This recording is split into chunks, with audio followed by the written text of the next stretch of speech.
ये टावर्स बारूद के ज़रिए एक धमाका किया जाएगा और इन्हें धराशायी कर दिया जाएगा।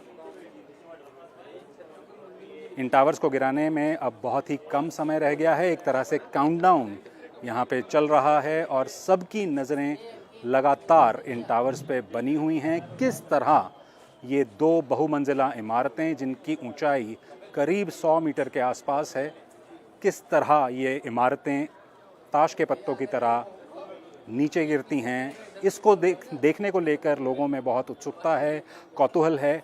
इस इलाके में एक बहुत बड़ी बैरिकेड दी गई है। इन टावर्स के आसपास लोगों को आने जाने की इजाज़त नहीं है। साथ की रेजिडेंशियल जो कॉलोनीज़ हैं वो खाली करवा ली गई हैं, लेकिन इन टावर्स से दूरी पर जो कुछ बहुमंजिला इमारतें हैं वहाँ पे लोग अपनी छतों पर और अपनी बालकनीज़ में आकर इन टावर्स के गिरने का नज़ारा देखने की कोशिश कर रहे हैं। हम इसी तरह की बिल्डिंग में हैं जो इन टावर्स से करीब 1 किलोमीटर के फासले पर स्थित है और दिनों से, कई महीनों से तैयारी चल रही थी इन टावर्स को गिराए जाने की। आपको याद दिला दें, पिछले साल सुप्रीम कोर्ट ने इलाहाबाद हाई कोर्ट के उस फैसले पर अपनी मोहर लगाई थी जिसमें यह फैसला किया गया था कि इन दोनों टावर्स को ध्वस्त किया जाएगा।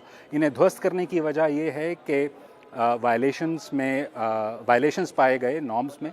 बहुत से नियमों और कानूनों को ताक पर रखकर इन दो टावर्स को बनाया गया। जिस तरह की इजाज़तें सुपरटेक को मिली थीं, उन इजाज़तों की अवहेलना करके और जिस तरह से एक भ्रष्टाचार का एक मसला इस पूरे प्रकरण में सामने आया कि जिस तरह से इजाज़तें जो मिली उससे कहीं अधिक जाकर बिल्डर ने ये कंस्ट्रक्शन की। इस टावर के एक तरफ ATS विलेज नाम की एक हाउसिंग सोसाइटी है, दूसरी तरफ एमरल्ड कोर्ट नाम की एक सोसाइटी है।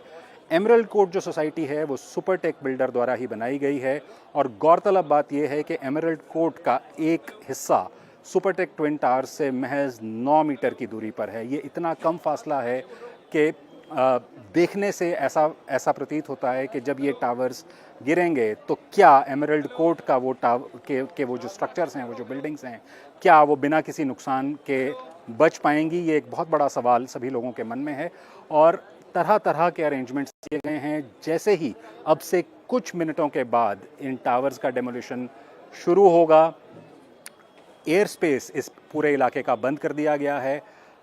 ये बताया जा रहा है कि जैसे ही ये टावर्स गिरेंगे एक मिट्टी और धूल का एक गुबार उठेगा और जो कई दिनों तक इस इलाके में रहने की आशंका जताई जा रही है। सेहत को लेके बहुत सी चिंताएं जताई जा रही हैं। डस्ट पार्टिकल्स और जो कंक्रीट और सीमेंट के जो बहुत माइन्यूट पार्टिकल्स हवा में सस्पेंडेड रहेंगे कई दिनों तक, उससे लोगों को सांस से जुड़ी हुई समस्याएं आ सकती हैं। नोएडा में 3 प्राइवेट अस्पतालों को स्टैंड बाय मोड पर रखा गया है।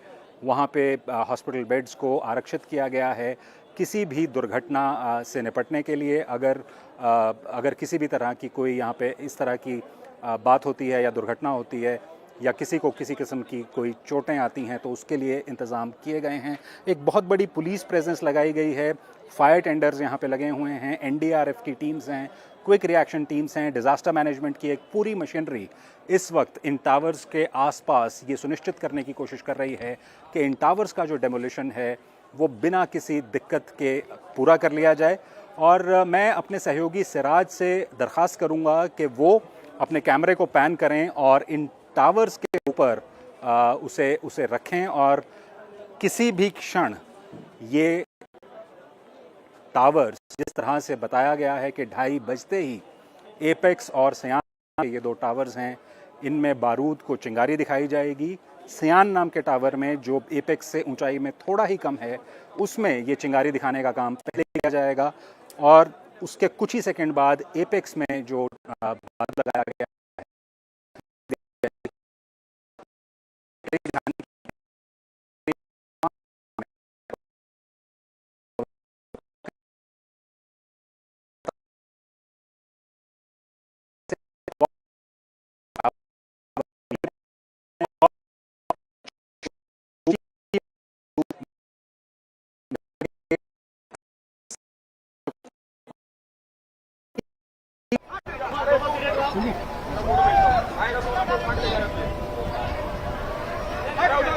बदतमीज है ही, पता नहीं क्या क्यों कर रहे हो?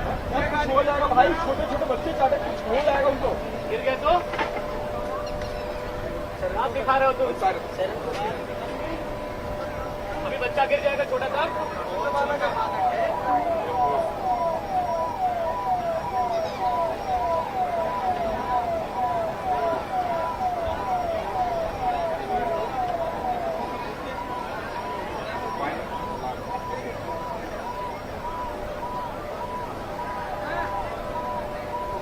फ्रेम देख लीजिए रेडी।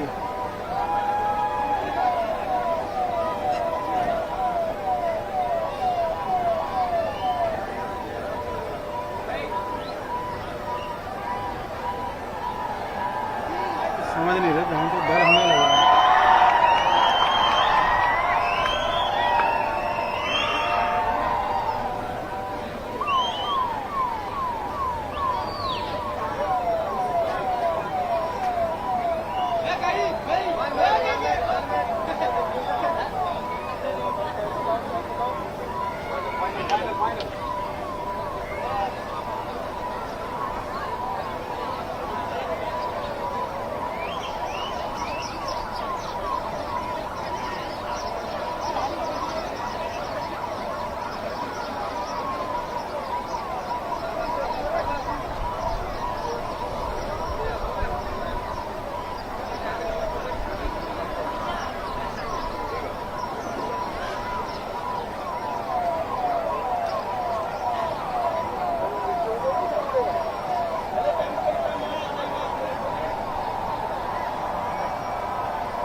कट करके रोल कर दो।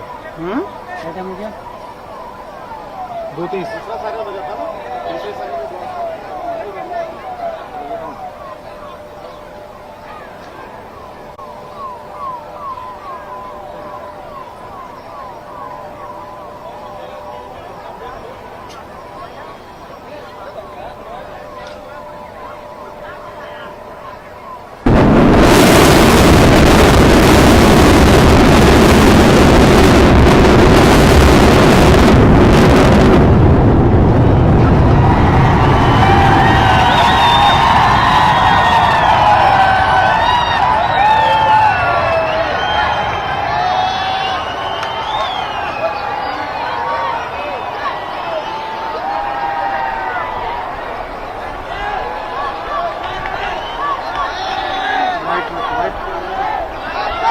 वाइटिंग कर दिया।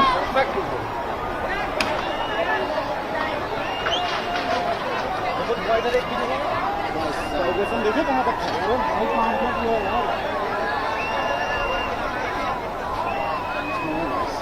देखो टेढ़ा हुआ बिल्डिंग यार, बिल्कुल के गुबार में पूरी तरह समा गए हैं और आखिरकार कई महीनों की तैयारी के बाद इन ट्विन टावर्स को आज ध्वस्त कर दिया गया है। और जैसा कि कंपनी का दावा था, इसे ध्वस्त करने में जो समय बताया जा रहा था 12 सेकंड का, यहाँ से देखने पर ऐसा लग रहा है कि जिस तरह के दावे और जिस तरह के आश्वासन दिए जा रहे थे, जो कार्रवाई है वो बिल्कुल उसी तरह से हुई है। टावर्स को गिरने में बिल्कुल भी कोई ज़्यादा समय नहीं लगा है। लेकिन अब बड़े सवाल इसके बाद शुरू होंगे, लेकिन उसके बारे में हम चर्चा थोड़ी देर में करेंगे। मैं अभी सिराज से ये दरख्वास्त करूँगा कि वो आपको ये नज़ारा लगातार दिखाते रहें कि जहां अभी थोड़ी देर पहले तक सुपरटेक ट्विन टावर्स खड़े थे, अब वहां पर धूल, मिट्टी और धुएं के गुबार के सिवाय और कुछ भी नहीं है।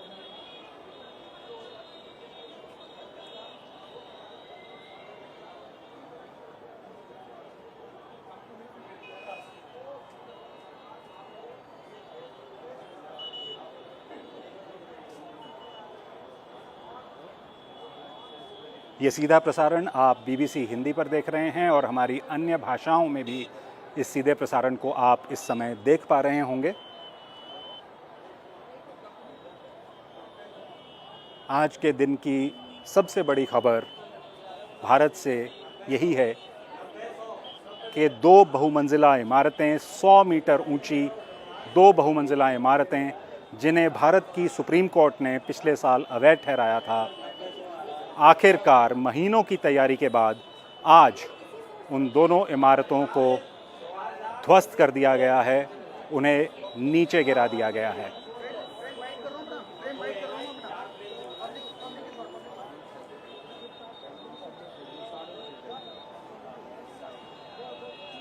जो आप अपनी स्क्रीन्स पर नहीं देख पा रहे, उसका थोड़ा सा वर्णन मैं आपको ज़रूर दे दूं। इस इलाके के आसपास जिस तरह का पुलिस बंदोबस्त, जिस तरह का इमरजेंसी सर्विसेज का बंदोबस्त है, वो अभी भी अपनी जगह पर है। बहुत से लोग जो अपने घरों से निकलकर यहाँ की कुछ ओपन स्पेसेस में और पार्कों में आकर इस डेमोलिशन को देखने की कोशिश कर रहे थे, वो अभी भी एक फासले से इन टावर्स को गिरता हुआ देखने के बाद उन पार्क्स में खड़े हैं या वहाँ से निकलने की कोशिश कर रहे हैं। और माहौल यहाँ पर एकदम उत्सुकता से और कौतूहल से भरा हुआ है। जैसा कि मैं कुछ देर पहले भी आपको बता रहा था कि यहाँ की आसपास की सोसाइटीज़ में जो बहुमंजिला इमारतें हैं, लोग अपनी बालकनीज़ में आकर इन टावर्स के डेमोलिशन को देखने के लिए काफ़ी देर से खड़े हुए थे। और आखिरकार जहां सुपरटेक ट्विन टावर्स अभी चंद मिनट पहले आपको खड़े दिखाई दे रहे थे, अब वो टावर्स वहां पर दिखाई नहीं दे रहे हैं। इस डेमोलिशन के बाद जो बताया गया है कि 60 से 70 हज़ार टन का मलबा इस साइट पे इकट्ठा होने जा रहा है, जिसमें से कुछ मलबा ऐसा होगा जो इस साइट पे जो गड्ढा बना है इस डेमोलिशन के बाद, उस गड्ढे को भरने के लिए इस्तेमाल कर लिया जाएगा। लेकिन जो बाकी मलबा और मिट्टी बचेगी, उसे यहाँ से हटाने में करीब 3 महीने का समय लगेगा और हज़ारों ट्रक्स को दिन रात यहाँ से उस मलबे को हटाना होगा और एक डिस्पोजल साइट पे ले जाके उस मलबे को डिस्पोज़ करना होगा। ये एक लंबी प्रक्रिया होने जा रही है और अगले कुछ महीनों में ही ये साफ़ हो पाएगा कि ये कितना समय लगता है इस पूरे मलबे को यहाँ से हटाने में। इस टावर के साथ की बिल्डिंग्स जो अब हमें कुछ नज़र आने लगी हैं इस धुएँ और धूल के गुबार के बीच, ये देखना बाकी है कि उन बिल्डिंग्स की क्या स्थिति है, उन बिल्डिंग्स में क्या कोई नुकसान पहुंचा है, कोई दरारें आई हैं या और किसी तरह का नुकसान इन स्ट्रक्चर्स को पहुंचा है। उसका एवैल्यूएशन प्रशासन और जिस कंपनी एडिफिस इंजीनियरिंग ने ये डेमोलिशन किया है, इनकी एक मिली-जुली टीम इसका अवलोकन अब से कुछ ही देर बाद करेगी। उस मौके पर जाके, उस साइट पर जाके ये देखा जाएगा कि डेमोलिशन होने के बाद क्या हालात हैं, आसपास के घरों पे उसका क्या असर पड़ा है, कहीं कोई स्ट्रक्चरल डैमेज तो नहीं है। ये बात साफ़ है कि आसपास घरों में इस वक्त बहुत सी मिट्टी और धूल ज़रूर अंदर चली गई होगी और यही वजह थी कि इन घरों से लोगों को बाहर जाने के लिए कह दिया गया था, उन्हें अपने घरों को छोड़ के जाने के लिए कह दिया गया था। आज 7 बजे इस पूरे इलाके को खाली कर दिया गया था और आज शाम से पहले ये लोग अपने घरों में वापस नहीं लौट सकते। सेहत को लेके जैसा कि हम आपको बताते आ रहे हैं, बहुत सी आशंकाएं जताई जाती रही हैं कि ये धुआं, ये मिट्टी, ये धूल, इसका सेहत पे क्या असर होगा। रेस्पिरेटरी इलनेसेस यानी सांस लेने से जुड़ी हुई जो बीमारियां हैं, फेफड़ों से जुड़ी हुई जो बीमारियां हैं, जो लोग उन बीमारियों से ग्रस्त हैं, उनके लिए ये थोड़ा सा मुश्किल समय हो सकता है।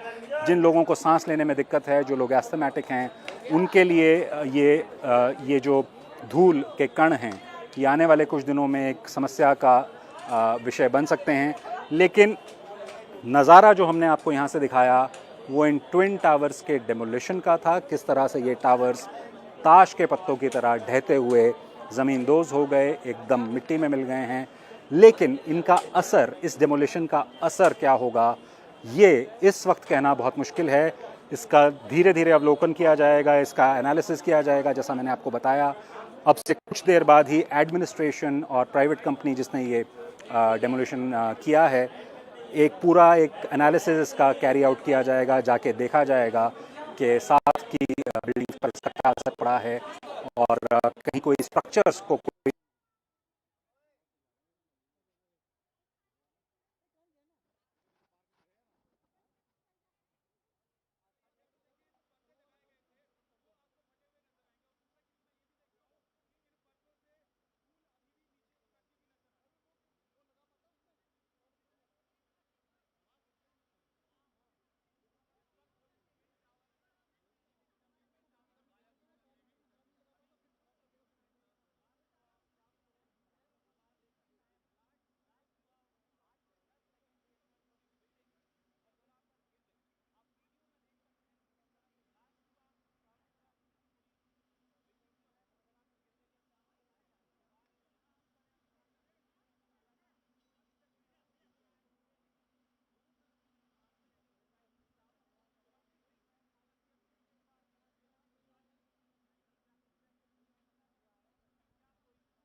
एपेक्स और सयान, जो सुपरटेक ट्विन टावर्स के नाम से भी जानी जाती रही हैं, ये दोनों इमारतें बारूद लगाकर आज ध्वस्त कर दी गई हैं, उन्हें ज़मींदोज़ कर दिया गया है। और आप देख सकते हैं जहां ये दो टावर्स कुछ पल पहले खड़े थे, वहां पर अब जो नज़र आ रहा है वो सिर्फ एक मलबे का ढेर है, एक छोटा सा मलबे का पहाड़ आप देख सकते हैं जो आपको उस जगह पर दिखाई दे रहा है। इसके साथ बाईं तरफ पर आपको स्ट्रक्चर नजर आ रहा है, वो एमरल्ड कोर्ट सोसाइटी का स्ट्रक्चर है। इसी बिल्डिंग को सबसे ज़्यादा खतरा था सुपरटेक ट्विन टावर्स के डेमोलिशन से। ये देखा जाना बाकी है कि इस डेमोलिशन का एमरल्ड कोर्ट के इन स्ट्रक्चर्स पर क्या असर पड़ा है। जो दाहिने हिस्से में आप विजुअल्स देख पा रहे हैं, उस मलबे के पहाड़ के दाईं तरफ वो एटीएस विलेज है। सुपरटेक ट्विन टावर्स और एटीएस विलेज के बीच फिर भी थोड़ा सा ज़्यादा फासला था, तो आशंका कम जताई जा रही थी कि शायद एटीएस विलेज के स्ट्रक्चर्स को इतना ज़्यादा डैमेज नहीं होगा। लेकिन इस स्थिति में अभी ये कहना बहुत ही मुश्किल है कि क्या इन बिल्डिंग्स को, इन टावर्स को किसी किस्म का नुकसान पहुंचा होगा या नहीं। वो एक एनालिसिस और एक अवलोकन के बाद ही इस बात को कहा जा सकेगा कि इस डेमोलिशन का आसपास की बिल्डिंग्स के ऊपर क्या असर पड़ा है। मैं सिराज से दरख्वास्त करूंगा कि वो इसी नज़ारे पे बने रहें और आपको नज़दीक से दिखाते रहें वो जगह जहां पे कुछ मिनट पहले सुपरटेक के ट्विन टावर्स खड़े थे, और अब आपको वहां जो नज़र आ रहा है वो सिर्फ एक मलबे का पहाड़ है।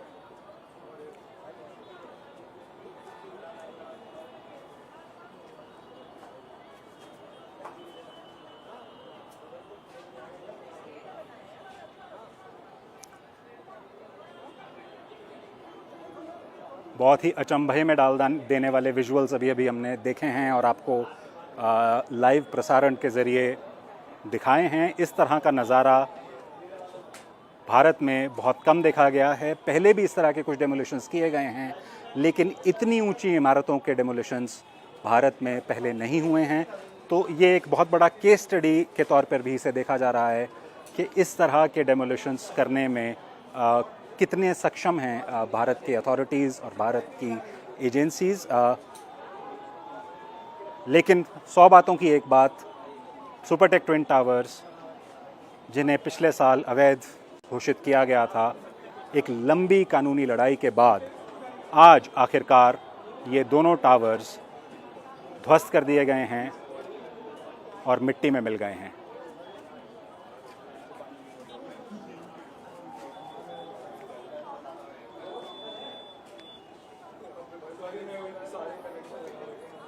और इस ब्रॉडकास्ट में आपका हमारे साथ जुड़ने के लिए बहुत बहुत धन्यवाद। ख़त्म करने से पहले इस नज़ारे को देखकर मुझे कवि गोपाल दास नीरज की कुछ पंक्तियाँ याद आ रही हैं जो मैं आपसे साझा करना चाहूँगा। उनकी एक कविता में उन्होंने कहा था, स्वप्न के फूल से मीत चुभे शूल से, लुट गए सिंगार सभी बाग के बबूल से, और हम खड़े खड़े बाहर देखते रहे, कारवां गुजर गया गुबार देखते रहे, कारवां गुजर गया गुबार देखते रहे। मेरा नाम राघवेंद्र राव है, मेरे साथ कैमरा पर मेरे सहयोगी सिराज अली ये सीधा प्रसारण लेकर आपके सामने उपस्थित हुए। बीबीसी से जुड़ने के लिए आपका बहुत बहुत धन्यवाद।